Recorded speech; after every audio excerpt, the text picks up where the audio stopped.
So yung mga ka-Dappercats, mga kakwela, isang mabiyayang araw po sa ating lahat. Sa magandang umaga at mabiyayang hapon, umaga, hapon. Siyempre bago natin simulan, patugtugin muna natin to. Nag-love shoutout sa lahat ng mga ka-Dappercats natin dyan. Alright. Masaya lahat kasama, lalo na ang PBJ. Kasama ang mga Dappercats na may 1,000 tuwa. Ang bubuo ng araw nyo, Tito Big and Joey sa TBJ. Sa TBJ, mga Dappercats, tara na at makisaya. Sila ang TBJ, TBJ Defenders. Pagtatanggol ang katotohanan sa mga bashers. Tunay ang kanilang dala, katotohanan talaga. Ano mang sabihin nyo ay di yan sa kanila uubra. Mga salita nyo na di katotohanan, sila ang patunay na merong katotohanan. Wala silang kinatatakutan, basta nasa tama kanilang paglalaban. Ang TBJ ay kanilang susuportahan. Sila ang defenders na laging nasa likuran. JD Barra, Jake Magnus, Chris Ulo, Tita Messi, sila ang nandyan, lagi kayong pagtatanggol. Mga Dappercats, saan man sulok ng mundo, magkakasama tayo sa ligaya at saya. Sa TBJ, panalo ka. Masaya lahat kasama, lalo na ang TBJ. Kasama ang mga Dappercats na may 1,000 tuwa. Ang bubuo ng araw nyo, Tito Big and Joey sa TBJ. Sa TBJ, mga Dappercats, tara na at makisaya. Yun, no, lahat po ay may echo pa. So yun po mga ka-Dappercats, bali pag-uusapan po natin ngayon ay walang iba kundi yung issue nung nakaraan na kung saan ang fake bulaga ay nagkalat ng kalansahan sa Caloocan. Hindi kasi po, 'di ba, nakita natin noon doon na tawag dito na yung may pinapabasa po sila sa mga contestant kapag nananalo. Ngayon, may isang ulupong, may isa pong fake bulaga, may tawag dito, may vlogger na nag-explain, no? Ito, tingnan niyo kabubuan nito. Hindi, may kita yung kabubuan nito, super duper talaga. Sa kakatakip nila doon sa issue, ano na lang yung nasabi niya. Muntang na lang no? Kasi sabi, 'di ba nung nakaraan na pag-usapan natin na sinisita nila yung mapatungkol po dun sa sa issue ng TBJ na kung saan ay scripted daw yung pamamaalam ng TBJ, no? Scripted daw, no? Yun nga, pinakita natin yung ebidensya, tin-explain na rin natin yun kung bakit may script yung pagpapaalam ng TBJ. Lahat naman ng noontime show gumagawa niyan, yung Diponggol. So, diba? So ngayon, eto, pinakita namin yung bakit, sabi namin, sige, nag-explain na kami, mag-explain din kayo para it's a tie. Diba? So yun, pinakita ko yung video na kung saan may mga karatula sila or dapat basahin na doon sa may fake bulaga na dapat basahin kapag nagpapasalamat sa fake bulaga para hindi mabanggit ang TBJ. Tawa mo na. Oo, ganun, no? So ngayon, eto pinagtatanggol ng nung tawag dito, pinagtatanggol nitong yung vlogger ni Isko Moreno, ni Mayor Yorme, yung mayor noon. No, kasi ang mayor natin ngayon si Manalo kahit si Yorme hindi niya kayang talunin si Manalo. Ang bukod tanging lang makakatalo kay Jose Manalo ay si Vico Soto. Tsaka diamak naman na mas okay si Vico Soto kaysa kay Isko Moreno. Ano ba naman kayo? So ito po at panoorin po natin na syempre bago lahat, huwag niyo pong kalimutan na mag-like, share, comment, and subscribe sa ating YouTube channel at pakipindot na lang din po yung bell button para lagi tayo updated sa ating mga video araw-araw at pakisama na rin po ang aking mga kasamahan dyan. Ano dyan sa description ng kanilang link. Pasampal muna. Okay. So yung mga kadabarkads, ito po yung video at ito po yung vlogger. Hindi ko na babanggitin yung pangalan niya, baka sumikat pa yan. Baka magkaroon pa ng views. Same lang sila ng TPINC, kaperanggot lang din. Kaperanggot ang mga views ng mga hiyo di punggol. Mga hiyo di punggol na todo tanggol na kahit wala naman dapat na ipagtanggol. Kasi minsan nakakatawa lang talaga sila, no? Sabi ko, ano ba naman itong mga vlogger na to?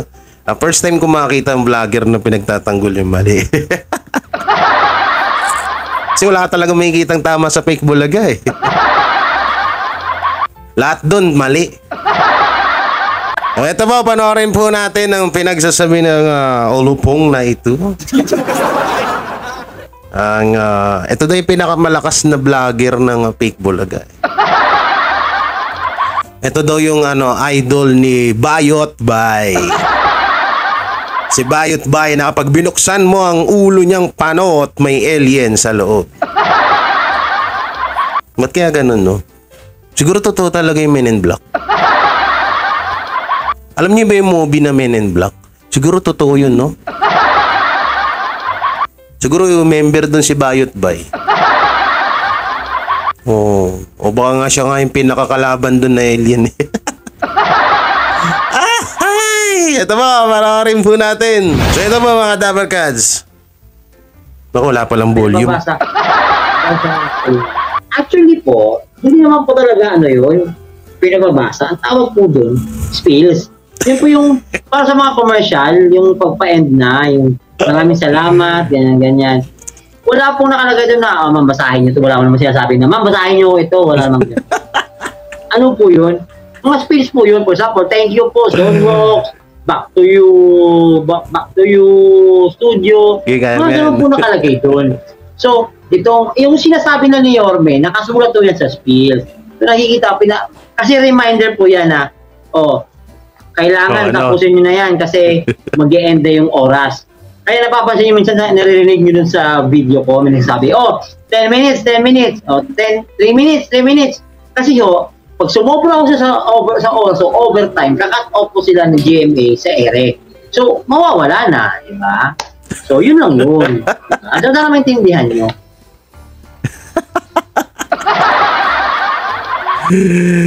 Advertise na. Ang layo ng palusot mo. Ulitin natin, tapos bigyan natin ng reaction natin. Ulitin natin. Ayan, another issue na pinababasa daw sa mga tutulungan. Actually po, hindi po talaga yun, pinababasa. Ang tawag po dun, spills. Yung po spills. Spill daw. Ay, spill daw. Para sa mga commercial, yung pagpa-end na, yung maraming salamat, ganyan. Wala pong nakalagay doon na, ma'am, basahin nyo ito. Wala ko naman sinasabi na, ma'am, basahin nyo ito. Wala naman. Baka nakakalimutan mo, bro, na may video kami na tinuturo ni Buboy Vilarion. Tsaka bakit kapag tuwing magpapasalamat, ginaganon nung lalaki doon? Ayan, tingnan nyo, nandyan sa screen yung mga picture na may kita nyo na ipinapabasa sa mga sa mga tawag dito, sa mga contestant. Sa mga nananalo.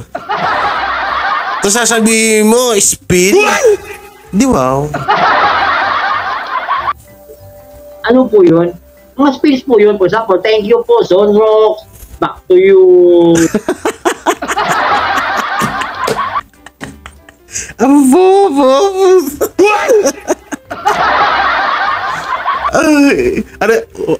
Ginawa mo pa kami kasing tanga nyo.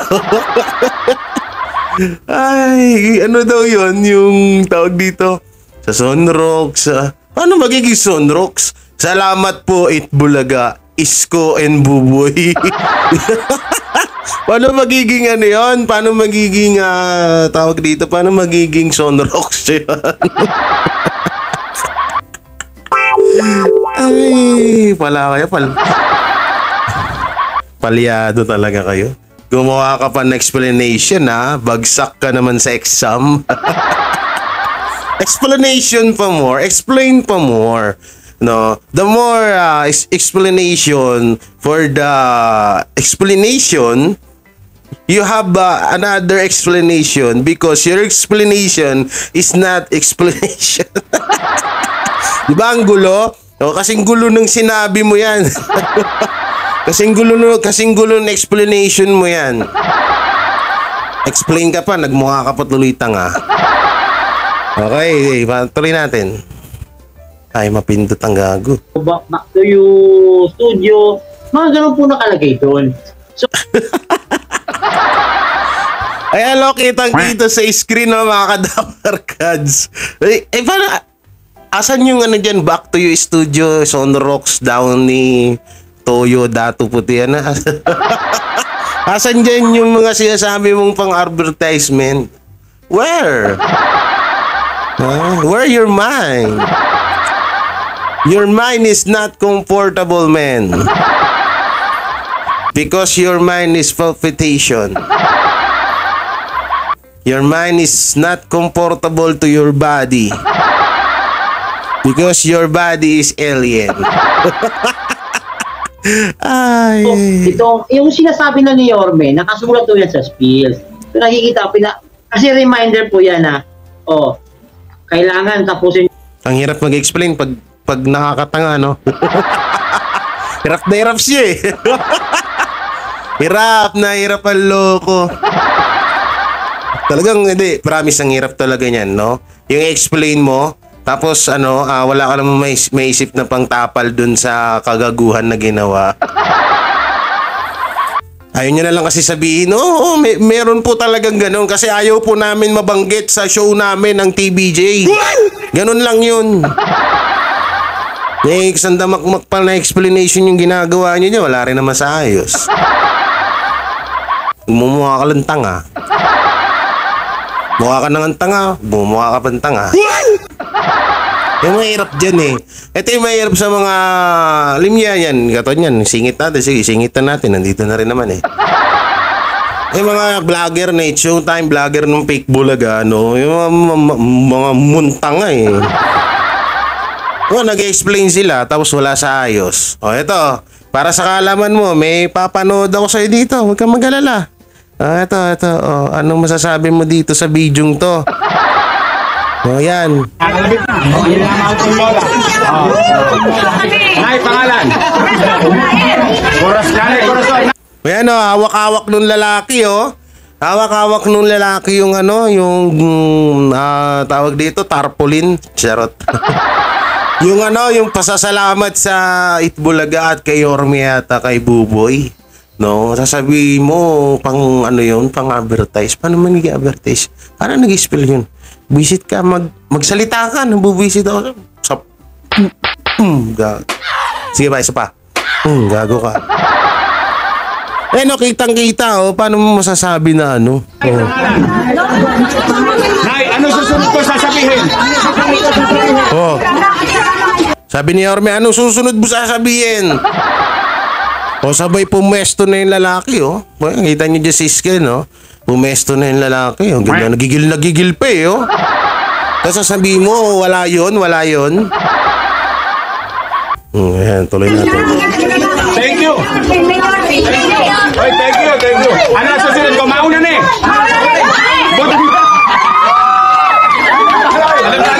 Yan pa nga, tignan niyo yung babae dyan. Ewan ko, baka yung new writer nila. Yan, sabi nung sumisenyas pa nga yung babae dyan na wag i-video yung kasi makikita yung karatula. Hindi ko nga ito nasabi dun sa video ko nun eh. Sabi ko, nga pa, nung pinanood ko ulit, sabi ko, tignan nyo to. Nakita niya kasi na may nagbi-video eh. Biglang sinisenyasan niya yung nagba-video na, huwag may pakita dito banda. Tinopustahan tayo lahat na ng video niya nakaharap na kala Yorme. Hindi wala na yan sila sa likod. Hindi, totoo yan. Mawawala na yan sila sa likod kasi mapapansin nyo, no? Papagalitan na ng halusos yan. Pustahan tayo. Tapos nung nilabas ni nitong ni sino ba tong vlogger na to? Yung vlogger ni Isko Moreno na ito to the explain na yung explanation niya malayo pa sa planet Earth. No? Tingnan nyo, hindi na magbablog na nasa likod nila Yorme, lagi na nasa harap. Stand tayo. Rock my wood. Nawala. Dahil dyan. Ay, sorry na yan. Ayaw mo ilapit mo kay Hay. Kitang-kita. Ito pa, maraming pang video dito. Ito sasabihin mo pang advertise, visit ka. Ginigigil mo ako, Buboy. Ay, Buboy. Ito mo, nadamay tuloy si Buboy. Ginigigil nyo ako, mga vlogger ni Isko eh. Panorin nyo tong leader nyo. Ito yung leader nyo. Si Panotbay. Security, may mga kung hindi man security ng police, mga bouncer. Ito nga pala si Manuel Beck, ang camera 2 ng G sa Gedli. Ito naman si Dada, ang aming bouncer ni Yorme at ni Buboy. Yan.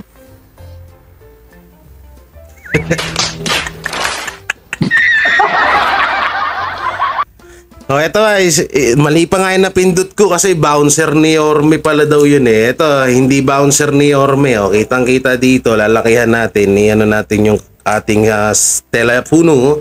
So ito, may kita mo dito na pinabasa si ate. Maraming salamat po sa Bulaga. At sa Diyos. Ayan, basahin. Ikaw, ano ang mensahe sa Bulaga? Maraming po salamat sa Bulaga. Yorme. Dinuro-duro. Yan, kitang-kita, Okay, ano mensahe sa Bulaga? Maraming salamat sa Bulaga. Yorme at Sedi may pagkakas. Nay, ano susunod ko sasabihin? Yun, kita-kita si Kuya, Ayun, Thank you. Di ba? Ano?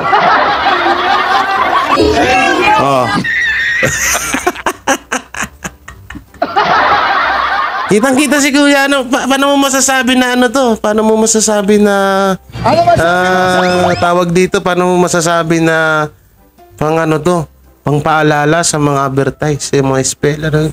Sabi mo. Mga palusot lang talaga kayo no? Mukha kayong tanga no? Mukha kayong tanga.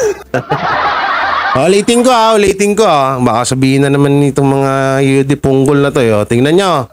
Ayaw ma-play. Maraming salamat po sa Bulaga. Hindi nabasa ni Kuya Kung may sumisayin sa likod, basahin mo.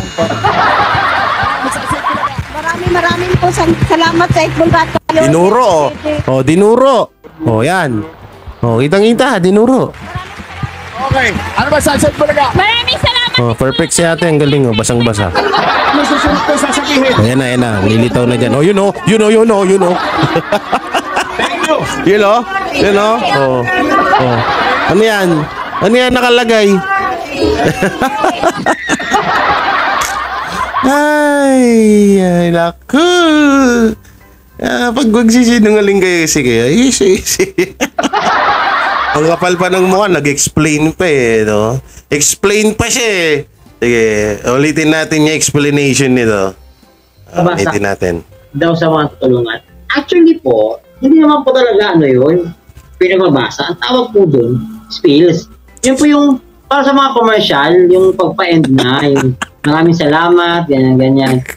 Wala pong nakalagay doon na, ma'am, basahin nyo ito. Wala mo naman sinasabi na, ma'am, basahin nyo ito. Wala naman. Ano po yun? Ano spills po yun? Thank you po, Sonrox. Back to you, studio. Mga ganun po nakalagay doon. So, yung sinasabi na niyo, nakasulat po yun sa spills. Ay, back to you, Sonrox. Mga ganun po yung nakalagay doon. Hindi po yung tinuturo. Wala pong tinuturo doon. Galing, no? Galing nila magsinungaling, no? Hindi sa sobrang galing nyo magsinungaling, baka kunin na kayo.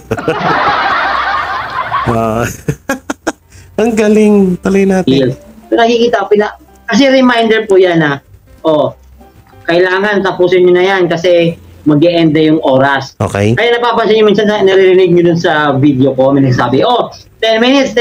Okay. 3 minutes. Kasi pag sumobra ako sa oras, so overtime, kakat off po sila ng GMA sa ere. So, wala na. So, yun lang yun. So, dapat pala sisihin dyan yung GMA. Dinamay mo pa GMA eh. Anak ng teteng nga naman, oo. Sabi niya dito sa title, chill mga kapuso, issue muna tayo. Chill mo mukha mo. Chill ka pa niyan, ha? Partida, naka-aircon pa sila.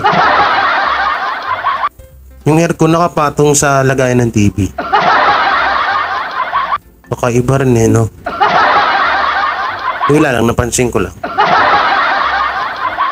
Ba't kaya ang dami naniniwala dito, no? Ba't kaya gano'n, no? Hindi, nagtataka lang talaga ako. Sabi ko, ang galing, ang dami nilang nauuto.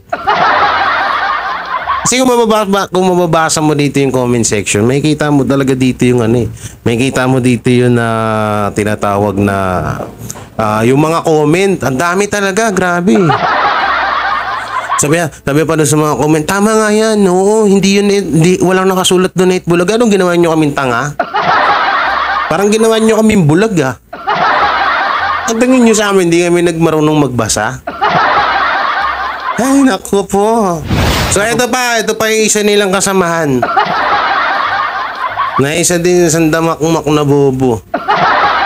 Kasamahan nila to, guys. Ito, ang title niya sa video, Jose Manalo, Big Revelation Gone Wrong. Siya pala ang nag-traidor noon sa TVJ. No? Pang teleserye yung ganapan natin. Galing nyo talaga gumawa ng mga inventong vlog. Ang lupit nyo talaga.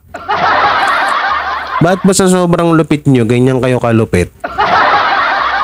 Bakit sa sobrang lupit nyo, hindi kami nalulupitan sa inyo? Tanong lang.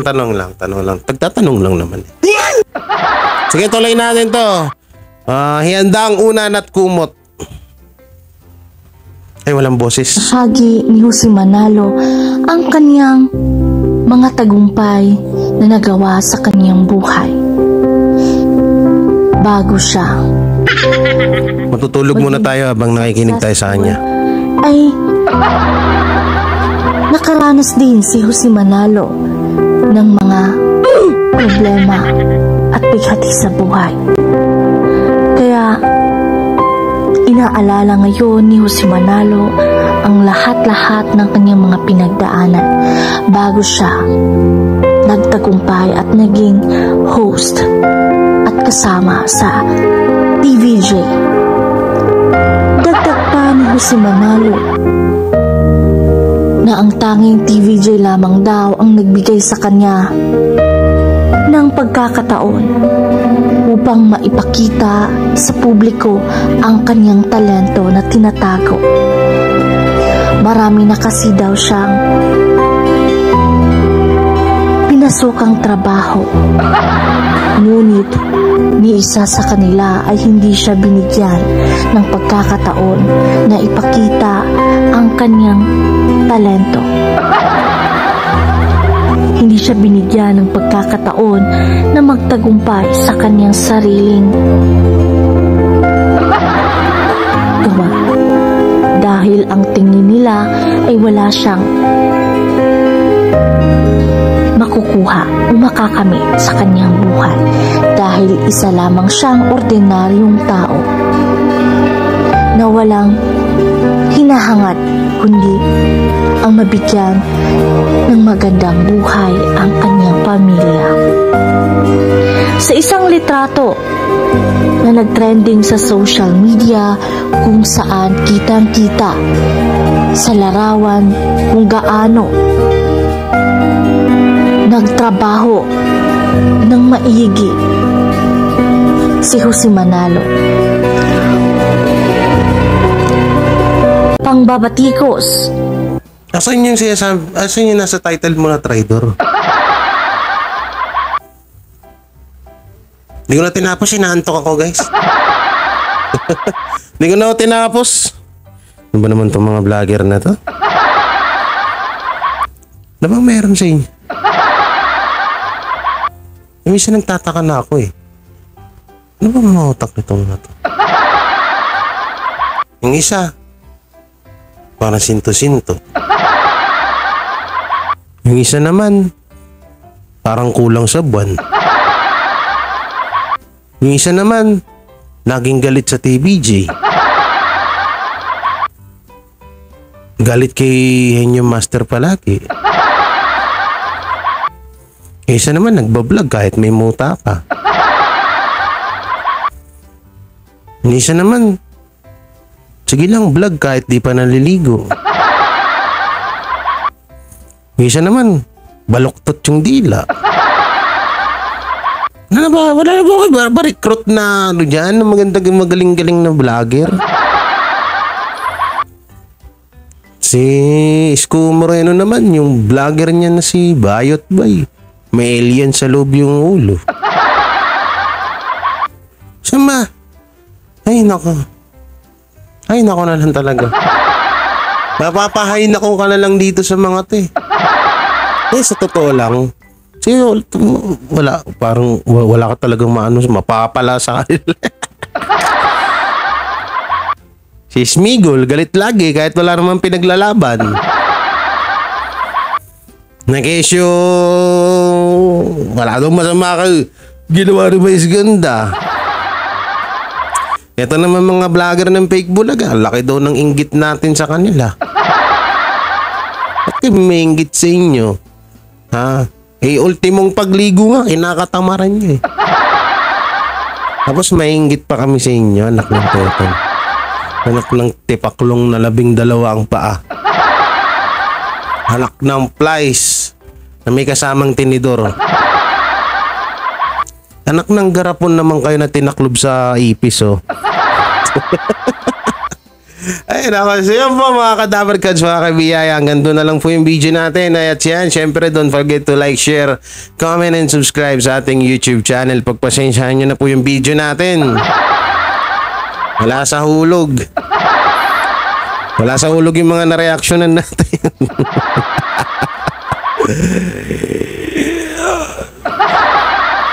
And siyempre, pakisama na rin po yung mga kasamahan ko dyan na nandyan po sa description ng kanilang mga links. So, ingat po kayo palagi and God bless and bye-bye.